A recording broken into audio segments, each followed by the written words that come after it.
1992, tatlong workers ang papunta sa kanilang trabaho nang isang sugatang babae ang kanilang nakita na gumagapang sa may daan na tila humihingi ng tulong. Ang babae ay agad nilang nilapitan kung saan sa kanilang paglapit ay sa kanila napagtanto kung gaano kagrabe ang tinamong sugat nito. Ang katawan ng babae ay puno ng sugat at higit sa lahat ay lapnos ang balat. Ang babae ay sinunog ng buhay. Agad nila itong dinala sa ospital kung saan ito ay na-comatose at sa kasamaang palad ay binawian ng buhay matapos ng 4 na araw. Sa babae ay wala silang nakitang pagkakakilanlan. Sa kabila ng ginawang pagsunog sa kanya, isang fingerprint na nasa kanyang thumb part ang hindi nalapnos ng apoy. Dahil dito siya ay na-identify at nakilala na si Suzanne Capper. Ano ang nangyari kay Suzanne? At sino ang walang pusong nilalang ang responsable sa kanyang pagkapaslang? Tara at ating buksan ang pahina ng krimen ng kaso ni Suzanne Capper. Ipinanganak noong 1976 sa Manchester, England, si Suzanne ayon sa mga kakilala ay isang kind, high-spirited at loving na dalaga. Siya ay bunso sa 3 magkakapatid na iniwanan ng kanilang ama noong siya ay walang muwang pa. Bagamat hindi nakaranas ng pagmamahal ng isang ama, ito ay kanyang nakuha nang makilala ng kanyang ina na si Elizabeth, si John Capper. Si John ay itinuring silang tunay na anak ng kanyang mga kapatid at kasama ng kanilang ina na si Elizabeth ay naging isang buong pamilya.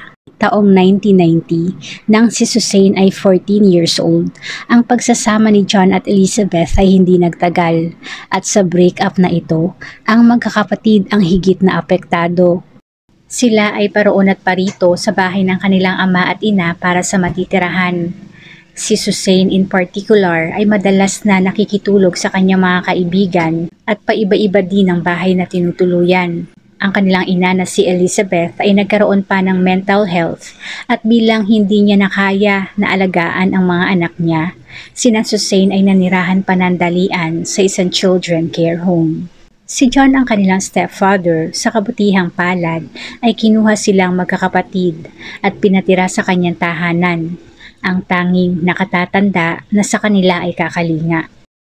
Sa mga nakalipas na pangyayari, si Suzanne ay nakakaramdam ng abandonment, bagamat si John ay ginawa ang lahat para mapunan ang kanyang role bilang isang ama at ina sa magkakapatid na Suzanne. Parang hindi iyon sumasapat. Si Suzanne ay nasa kanyang teenage years at siguro dala na din ng kanyang pagdadalaga. Isama mo pa ang knowledge na iniwanan sila ng kanyang tunay na mga magulang. Siya ay nagrebelde. Nagsimula siya na hindi pumasok sa kanyang eskwela at na-involve sa petty crimes. Gusto niya na gumawa ng problema at naghahanap siya ng atensyon. Sa school maging sa bahay man ay hindi niya siguro nakukuha yun. Ang kanyang uhaw sa pagmamahal at affection ang tuluyang nagdala sa kanya sa kapahamakan. Minsan sa isang daan ay nakilala ni Suzanne si Clifford Hayes. Si Clifford ay nakita niya na parang malungkot sa katatapos lamang na pag-aaway nila ng girlfriend niya. Si Suzanne ay nilapitan si Clifford to cheer him up at sila ay naging magkaibigan. Kalaunan, si Clifford ay pinakilala naman si Suzanne sa kanyang ate na si Jean Powell. Si Jean ay isang 26 years old single mother of 3 na ang bahay ay isang 7-minute walk lamang ang layo sa bahay ng kanyang stepfather na si John. Siya ay isang babae na kayang i-dominate ang mga tao sa paligid niya. Sa kanya siguro nakita ni Suzanne ang atensyon na pinakahahanap, kaya soon enough ay ang madalas niyang pagpunta sa bahay ni Jean. Inalagaan ni Suzanne ang 3 mga anak ni Jean for free at nakumbinsi pa na pagtrabahuhin si Suzanne, kung saan ay kinukuha niya ang sahod nito at binibigyan lamang si Suzanne ng kakarampot na panggastos para sa buong linggo. Si Suzanne ay hindi na pumapasok sa eskwela at sa halip ay nagtatrabaho na lamang para kay Jean. At nang ito ay malaman ng kanyang ina na si Elizabeth ay kinumpronta si Jean kung saan si Jean ay nagmatigas at nanakot na susunugin ang kanilang bahay. Si Suzanne ay tuluyan ang nanirahan sa bahay ni Jean at isinama din ang kanyang kapatid na si Michelle, ngunit si Michelle ay umalis din after 2 months dahil sa hindi niya gusto ang sa kanyang kataga ay evil new friends ni Suzanne. Ang kanyang stepfather na si John ay madalas din pagbawalan si Suzanne na pumunta sa bahay ni Jean. Ngunit si Suzanne ay mayroon talagang strong will at hindi papipigil. Sa bahay ni Jean ay nakatira din ang 24-year-old na si Bernadette McNeely. Si Bernadette ay a mother of 3 at nagre-rent noong una sa same building na nirerentahan ni Jean. Si Jean at Bernadette ay naging magkaibigan at soon enough ay lumipat na din si Bernadette sa bahay ni Jean kasama ang kanyang 3 anak. Sa paglipat ni Bernadette na ito ay ang pagsisimula din ng pagiging out of place ni Suzanne sa bahay, kung may place nga talaga siya in the first place. Ang bahay ni Jean ay madalas din puntahan ng 29-year-old ex-husband nito na si Glenn James Powell, na isang convict for robbery and theft. Bagamat sila ay hiwalay na, sila ay in good terms pa din at minsan ay nagsesex din. Kung may dumadalaw kay Jean, syempre si Bernadette ay mayroon din.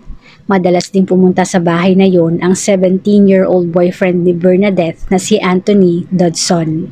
Sa madalas na pagpunta ni Anthony sa bahay, hindi lang si Bernadette ang kanyang naikakama, maging si Jean din ay naikakama niya. Ang bahay ay hindi lang puntahan ng kanilang mga lalaki. Ang bahay ay sentro din ng droga, stolen cars trading at sex parties. Ito ay ang pinakadahilan kung bakit umalis ang kapatid ni Suzanne na si Michelle at ang pagbabawal din ng kanilang stepfather na si John na pumunta doon si Suzanne. Maraming tao ang sa bahay ang paroon at parito. Hindi malinaw kung hanggang saan ang parte ni Suzanne sa mga activities na ito, pero siguro ay hindi naman ganon kalala dahil kung si Suzanne ay talagang one of them, hindi siguro siya mabubuli ng mga tao na nakatira dito. Ayon sa kapatid ni Suzanne na si Michelle, si Suzanne daw ay madalas mabuli ni Jean at Bernadette. May nangyayaring pananakit. Bagamat si Suzanne ay nasasaktan, patuloy pa din ang pagbalik niya sa bahay ni Jean dahil para sa kanya, ang mga nakatira doon ay kanyang kaibigan. Ayon pa nga kay Michelle, si Suzanne daw ay hindi takot sa mga tao doon, bagkus ay gagawin niya pa ang lahat para sa kanila. November 1992, si Suzanne na 16 years old ay pumunta sa bahay ng kanyang nanay na may malaking black eye. Nakiusap si Suzanne na doon muna manirahan at gusto niya daw muna lumayo sa mga troubles na kasalukuyan na mayroon siya. Ngunit tumanggi ang kanyang nanay dahil baka daw magalit ang kasalukuyang boyfriend nito. Minsan ay sinabihan din ni Suzanne ang mga kapitbahay na ginagawang pananakit sa kanya, ngunit wala ni isa man ang naniwala sa kanya. Sa pagbalik ni Suzanne sa bahay ni Jean, ang routine bullying ay mas lalong iigting. Minsan, si Suzanne ay kanilang inakusahan na nagnakaw ng isang expensive pink coat. Sa akusasyon na ito ay ilang beatings pa ang nakuha ni Suzanne. December 1992, ang pananakit ay higit na mas lalala. Ang magpartners na sina Jean, Glenn, Bernadette at Anthony ay nagkaroon ng pubic lice infection. Nagsikatihan ang kanilang mga singit at buwisit na nag-shave ng buhok doon. Ang pangangati na ito ay ibinintang din nila kay Suzanne dahil ang higaan nila ay hinihigaan din daw ni Suzanne. Hindi nila pwedeng isisi na maaaring ang mga kuto ay galing sa kanilang sex party. Kaya ang mga kuto sa singit ay for sure kay Suzanne daw nang galing. Dahil dito, si Suzanne ay nakaranas na naman ng sunod-sunod na mga beatings. Matapos ng pananakit dahil sa kakatihan na nakuha daw sa mga kuto, si Suzanne ay tuluyan ng umalis at sa pagkakataong ito ay pumunta sa kanyang stepfather. Maaari na tuluyan na siyang natauhan at sa bahay ni Jean ay hindi na bumalik. Pero syempre, hindi pa ito ang katapusan. Ang grupo ay nagplano na si Suzanne ay paghigantihan. December 7, desidido sa paghihiganti, sina Jean at Bernadette ay pinuntahan si Suzanne sa bahay ni John para sabihin na ang crush niya daw na lalaki ay nasa bahay nila Jean at gusto daw siyang makita. Si Suzanne ay naniwala naman at willing na sumama sa dalawa. Pagkapasok pa lamang ni Suzanne sa bahay, siya ay agad na hinuli at pinigilan ni Naglin at Anthony. Sila ay pilit na kinalbo ang lahat ng buhok sa katawan ni Suzanne. Isang plastic bag naman ang inilagay nila sa ulo ni Suzanne at kasabay ng pagkaubos ng kanyang hangin ay ang pagpalo naman sa kanyang katawan ng kung ano-anong bagay katulad ng belt at wooden spoon hanggang siya ay mahimatay. Matapos ng pananakit, si Suzanne ay kanilang ikinulong sa isang cabinet kung saan siya nagiiyak at nagsisigaw ng buong gabi. Ang kanyang mga palahaw ay rinig na rinig sa buong kabahayan kasama na ang 6 na mga kabataan na anak ni Jean at Bernadette. Kaya kinabukasan, si Suzanne ay kanilang dinala naman sa bahay ni Bernadette na ilang pinto ang layo lamang para ang kanyang mga palahaw ay hindi na mapapakinggan pa ng mga bata. Sa loob ng kwarto ng bahay, si Suzanne ay kanilang itinali sa isang nakatayong higaan na may busal ng medyas ang bibig, kung saan siya pahihirapan ng ilang mga araw. Si Suzanne ay pinapasok din ng sigarilyo, kung saan isang burn mark pa ang nakita sa pagitan ng kanyang dalawang mga mata. Sinasabing isa sa ginawang pagpapahirap ay inspired pa ng movie na Chucky Doll. Hi, I'm Chucky. Wanna play?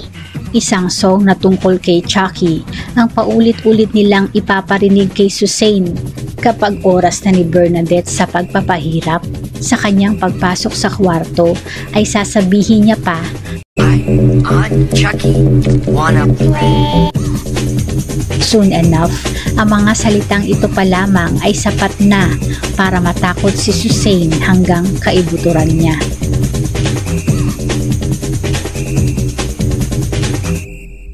Bukod sa pangbubugbog, si Suzanne ay tinurukan din ng droga. Ang kaso ni Suzanne matapos na ito ay sumabog ay hindi gumawa ng ingay sa kabila ng level ng nakapaloob na karahasan dahil ito ay natabunan ng kaso ni John Venables at Robert Thompson na ang aksyon sa ginawang krimen ay inspired din ng isang panoorin. Sa bahay ni Jean ay may 2 pang kalalakihan ang madalas ay bumisita. Isa na dito ay ang kanyang kapatid na si Clifford. Tanda niyo pa siya? Ang unang nakilala ni Suzanne. Ang isang lalaki naman ay ang 27-year-old na si Jeffrey Leigh Stewart na isang suki naman ni Jean sa pagbebenta ng droga at minsan ay nakakatabi din niya sa kama. Sa weekend na yon, ang dalawa ay bumisita at nalaman ang nangyayari kay Suzanne. Ngunit sa halip na si Suzanne ay tulungan, dumagdag pa sila sa pagpapahirap. Sa pagkakatali, si Suzanne ay obviously doon na din dumudumi. Naisipan nila na linisin si Suzanne at sa paglilinis ay gumamit sila ng puro na disinfectants at hinilod pa hanggang sa sumama ang balat niya. Matapos ng paglilinis, si Clifford ay nakakita ng pliers at inutusan si Suzanne na buksan ang kanyang bibig kung saan 2 sa kanyang mga ngipin ang binunot. December 14, ang grupo ay napagdesisyonan na tuluyan ng paslangin si Suzanne. Dinala nila si Suzanne sa isang secluded na area kung saan nila ito binuhusan ng petrol para silaban. Sila ay enjoy sa kanilang ginagawa at napapakanta pa nga ng Burn, Baby Burn bago tuloy ang umalis at si Suzanne ay iwanan. Si Suzanne bagamat puno ng mga sugat at nagliliyab ay nagawang makasurvive at makagapang para makahingi ng tulong. Dito na siya nakita ng 3 workers at dinala sa ospital. Siya ay agad na binigyan ng karampatang lunas, ngunit kalaunan ay nakomatose din. Siya ay in coma for 4 days bago tuluyang sumuko ang kanyang katawan for multiple organ failure.